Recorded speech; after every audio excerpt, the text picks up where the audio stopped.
Hey YouTube family, how you guys doing? Hope you're all doing well. Just a prequel to the video you're about to see. I recorded everything with my iPad, and when it came to upload to YouTube, it would not let me do it. It just kept saying there was an error with the video. So I tried a bunch of stuff and it just wouldn't work. So I eventually decided to just record the video on my iPad using my cell phone.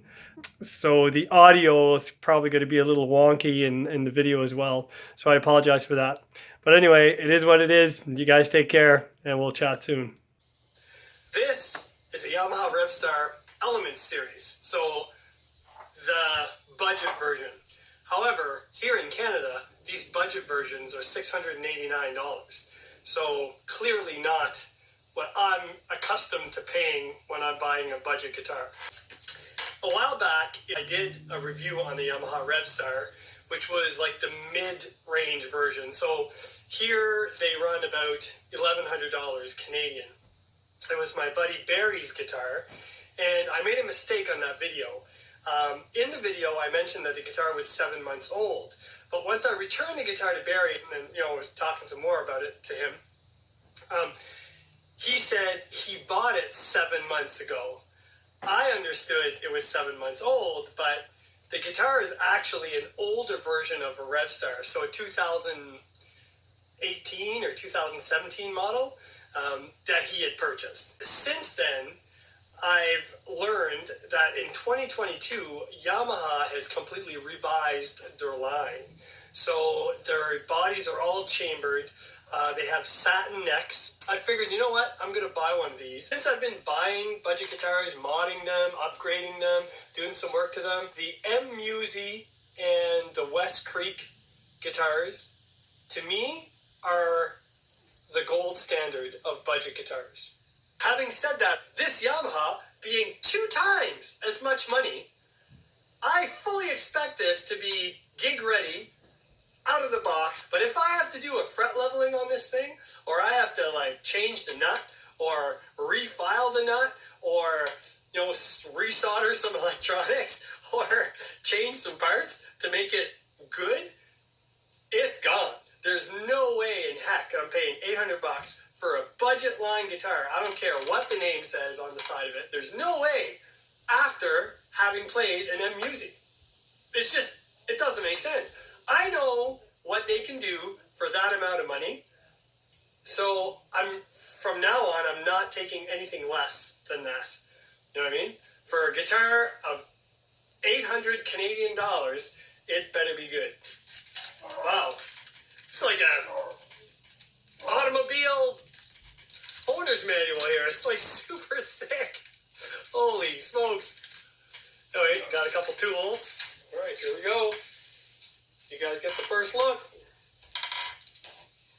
It is red copper. It's got the racing stripes, black pickguard, 2 humbucking pickups, stop tail piece. It's got a slight forearm contour right here, as you can see.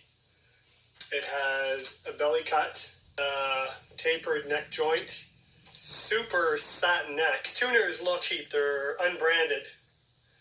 I don't like these tuners that have the plastic tips on them. I don't know. It looks cheap to me. On an $800 guitar, I'm not super impressed. The model number of this is RSE20. It's supposed to have some kind of a bone nut or Graph Tech nut. We're going to plug it in, make sure everything works. See what we got.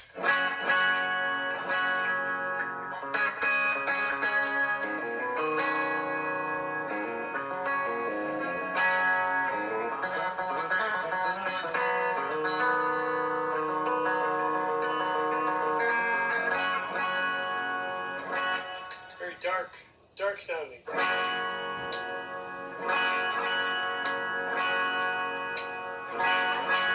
Like a little slight boost.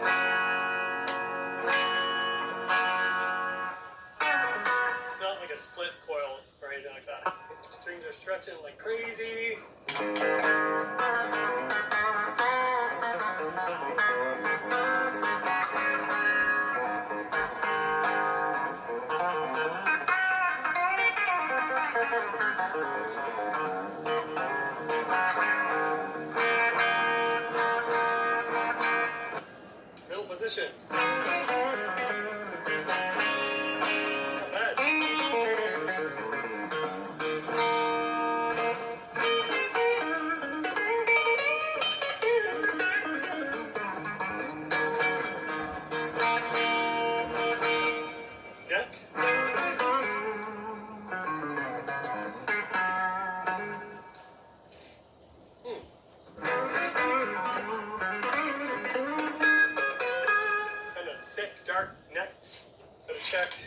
action.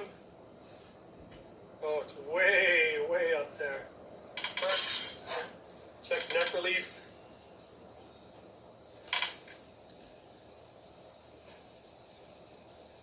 A little bit too much relief.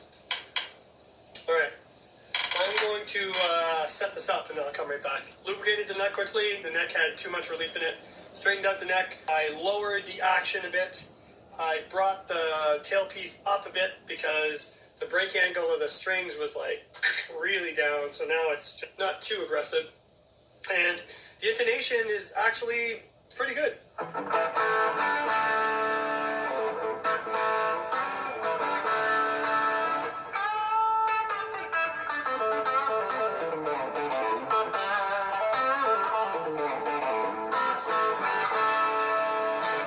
I'm not saying it's worth $800 though, but it's pretty good.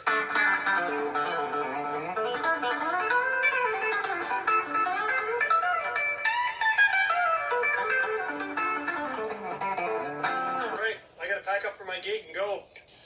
Alright, so I'm at the gig, just getting ready to get going here. I just finished connecting my stuff, and I got the Revstar.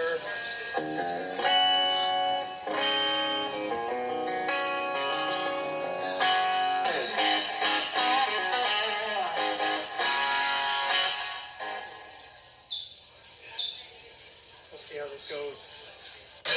Hey guys, just finished the first set with the Yamaha Revstar. It's just okay. You know, it's got good feel. The satin neck feels good. The balance is great. But I feel like I'm fighting it all night. The pickups are really weak. I feel like they're not cutting through. And the biggest problem is the lower horn only allows me to get the high A. There's enough frets to get a high B, but I gotta like get your hand all kind of cockeyed to get over there, and I'm really not good at that. So it would be better if these guitars had a deeper cutaway at the bottom horn to access those upper frets. Hey guys, so it's the morning after the gig. The guitar was okay. Like it performed well. I had some tuning issues with it all evening, but I think that's just the cheap strings. I don't think it was really like a guitar problem. But I felt I was fighting with it all night. Like I guess typical humbuckers, they're kind of dark sounding, and I felt like I was always going to my amp volume, trying to get the sound to come out. You know, typically humbuckers are good with overdrive pedals, but with this guitar, the overdrive sounded fuzzy all the time. I was always trying to add more mids to my drive pedals, like trying to get it to bite. There was no bite to it. Anyway, and that could be because it's their budget line. But again, an $800 budget guitar. Let's see what we got in here. Let's see if this is shielding paint. So I think this is shielding paint. I'm not getting a good strong reading. Not 100% sure. I think it's shielding paint. I haven't seen gray shielding paint before. What's this? Got some lint in here. Trying to get you a shot of the jack. I guess you're not going to be able to see it from this angle. But, so I can see there's just a typical cheap style, Chinese jack in here in the back. So no surprises. There's a push-pull here. The routing, if you look down here,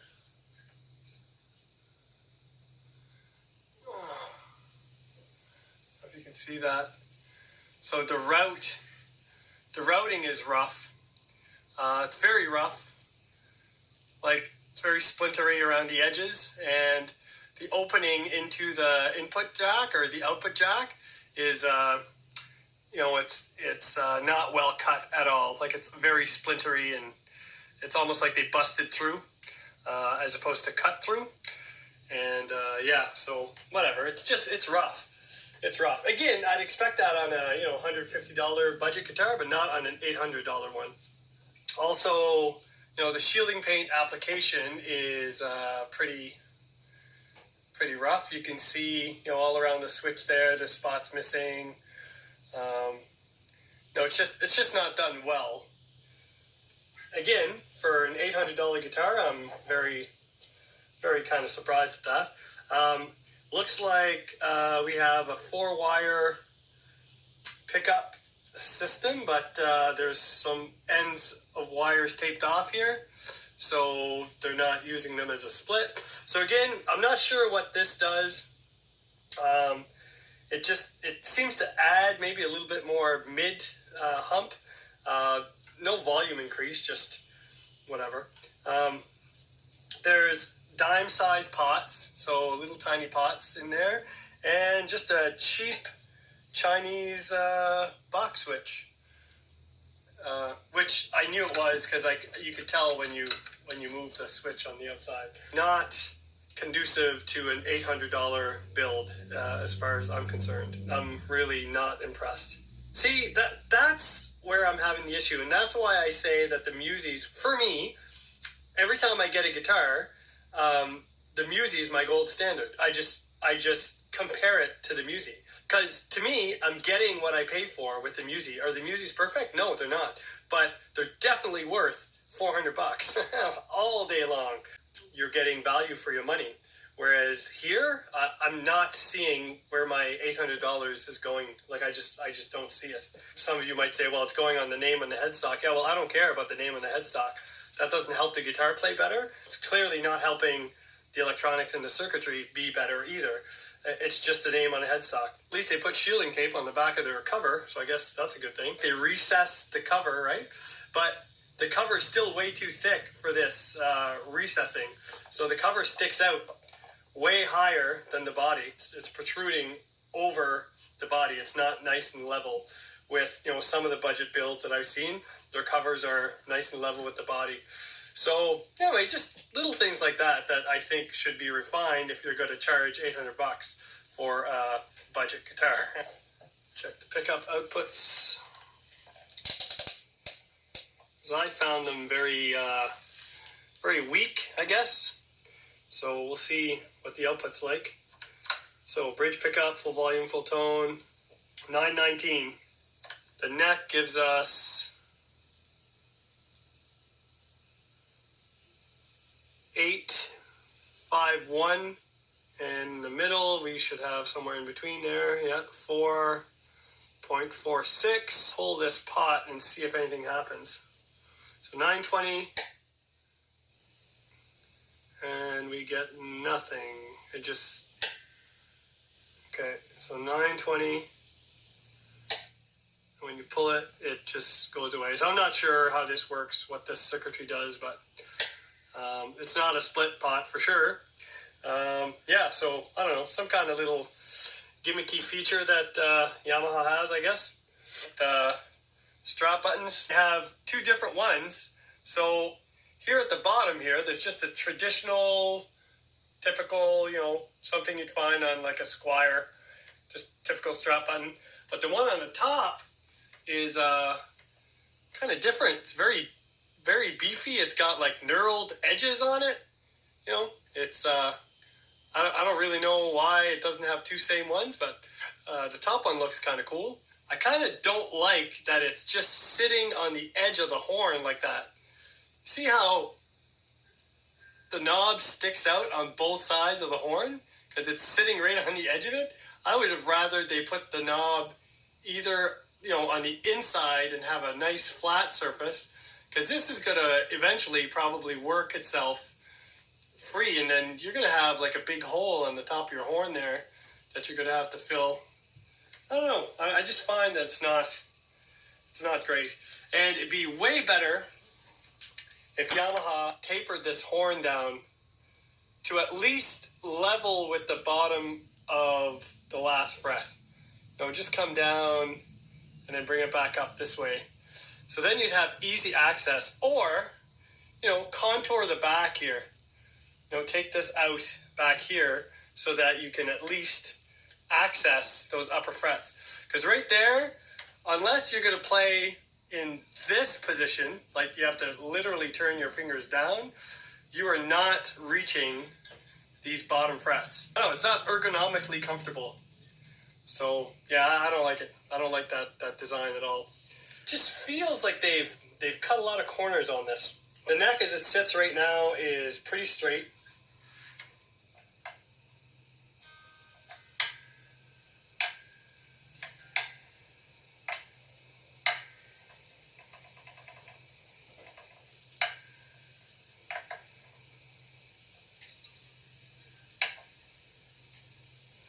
So the third one's unlevel near the treble side. Oh, hear that?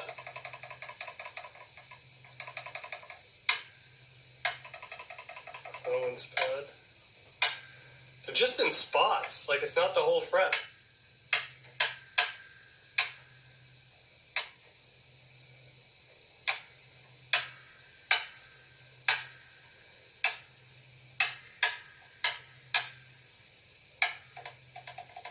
There's that 10th fret.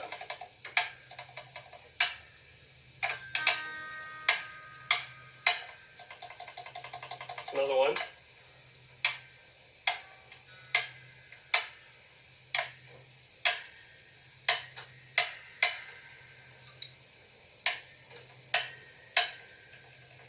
There's another one.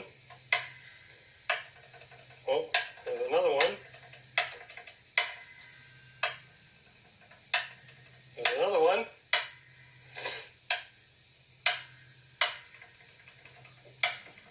There's another one. We're good.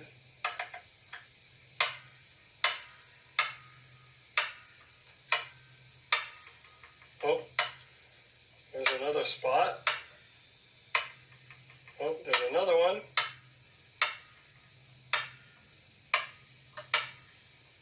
There's another one.